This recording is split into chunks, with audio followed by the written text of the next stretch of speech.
What's up, guys? This Sky High Rollers. And today we're gonna do something different today. So I wanted to show y'all this guy right here, right? He's a black falconer, and what he does is he trains falcons to attack wild birds or whatever that's in the wild that they got out there to eat. He will train the falcons to eat by catching it on their own, and then also what he does is he trains the falcon to come back to him. So, I was watching this show, I believe it was on National Geographic. So I looked them up on YouTube and I found them. So now, when me and my son used to be on our way home, driving home, and we used to always see this truck parked in the desert, because where our house is at, there's desert also right there, So we used to always see this truck parked in the desert. So it had me thinking, well, do someone let falcons up to hunt our birds when we let our birds in the air? I hope they don't. And if we catch them, we're going to have a problem because they know what they're doing. But there is people like this who train falcons to eat birds. So if y'all want to check this dude out, man, it's called Hunting with Falcons. It's on National Geographic. You can check him out. But man, he definitely know what he's doing with the falcon. But it's a guy, the guy that we see, he's not black, but he's always in the field over there, in the dirt over there, and he has like a pickup truck, so he's always in and out right there. So we never thought nothing of it, like I say, but just come to think about it, some of the falcons that we do see in our area, some of them we never seen before. Like this falcon right here that he's showing right here, that's a prairie falcon. The one where it's coming down right here, and it got the spots all on the chest and everything. That's called a prairie. You got different type of falcons. In California, you got the prairie falcon and you got the peregrine. So there's two different kinds. But we normally see both, the peregrine and the peregrine, but we know which ones is which when they come our way. Now, by this being the month of October, if you don't know about birds or anything, hawks do migrate. And if you don't know what migrate means that all of the birds, they get together and they travel far to either warmer weather or colder weather to go start a new chapter in the bird world, whichever there's going to be mating or their survival mode or whatever it is. But when the weather is like this and you see the clouds forming, that gives them enough energy because the sun is not out and it's not hot. So when it's cloudy and the air is cool, that gives them enough energy to travel from one place to another without overheating, and they'll make it to their next destination. So this is migrating season right here. So the birds do migrate. I'll post another video. I caught like maybe four hawks together. They was all circling together, and they're going to be going wherever they're going. But my point is if your birds is getting attacked by different hawks right about now, that's because a bird could be migrating. We're in California. A bird could have came from Nevada. It could have came from Arizona, anywhere, and it's passing through, and it see your birds out flying, and it attacks. So you gotta make sure that you look up at the skies and make sure that it ain't no predators out or anything like that before you let your birds up. So just make sure that you got your birds ready to go.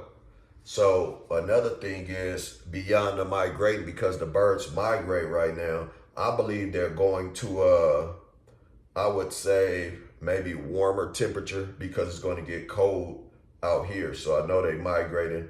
They're either migrating from warmer temperature to colder temperatures, or colder temperatures to warmer temperatures, which I believe they're going to warmer temperatures, whether that could be another whole country. They could be going to Brazil, they could be going to Panama, they could be going to Puerto Rico, Colombia. You don't know where they going because they got wings, but they are leaving from here and going somewhere else.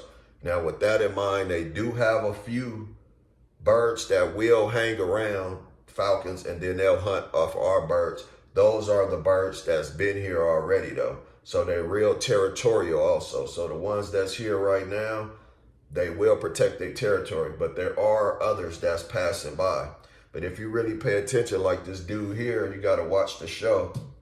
They're training falcons to eat pigeons. So that's real big, man. And wherever they doing it at, that's a good hobby to be in, but I just don't want them eating my pigeons. I hope they not training these falconries and they letting them up in the field when they see a flock of birds out and they catching our birds, and then they going back to the owner and they leaving in the trucks and all that and they taking off, But yeah, man, stay tuned. The falcon is smart too. So let me tell you what else the falcon does before he start catching his prey.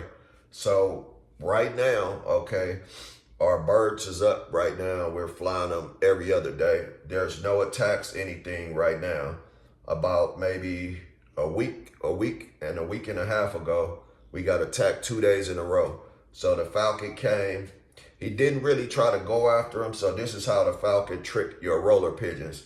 He'll act like he's about to attack the bird, and he'll basically dive on him, and the birds, he'll spook them. But see, in the bird mind, they're thinking they outran the falcon, so they don't know that when the falcon comes back to hunt, he'll do this a couple of times. So he'll chase them one time and he'll like spook them, and he acting like he's trying to catch them and he really don't. So the birds is thinking, oh, this falcon can't catch me. They're not really, he's basically prepping them and tricking them into thinking, hey, I can't catch you guys. You guys are too fast, right? So then when he come back, when it gets a little colder, if you're still flying your birds, when he comes back, it's going to be automatic speed hit. He's going to catch your birds. And the way he tricks them is they're thinking that they're going to get out of the same chase that he chased them the last time and he was just fooling around, to this time they don't know that the falcon is serious and it's going to be a real attack. So the falcon will trick your birds. You have to understand the mind of a falcon. So, right now you can still fly or whatever, but once it gets serious and the falcon get one, it's best to put your birds up for the winter, or else you won't have any more birds left, because every day they'll hunt. The colder it get, the more they'll hunt, especially in, the high desert right here, because it gets real cold out here. So the temperatures, when you wake up in the morning, is cold, and until nighttime it's cold during the winter. So it might be in the 50s and stuff like that, drop down to the 40s at night. And the birds will notice a difference when the hawk is chasing them and he starts to catch them. So they'll catch on too after he catch a few of them, and they figured it out like, oh damn, we thought we could outrun this falcon, but they really couldn't. So don't let the falcon trick your birds. If you a nature boy and you know really about nature, you should know about how the falcons work and everything. It should just be common sense. Your instincts should tell you how these falcons work. So stay tuned, man. This Sky High Rollers, I'm going to keep putting y'all up on game and letting y'all know what's going on with these birds, man. And the next time I touch down, I might have something new for y'all about the falcon, because I do study them as well. I study all birds. So keep that in mind. Keep flying your birds, and I hope much success to y'all. Peace.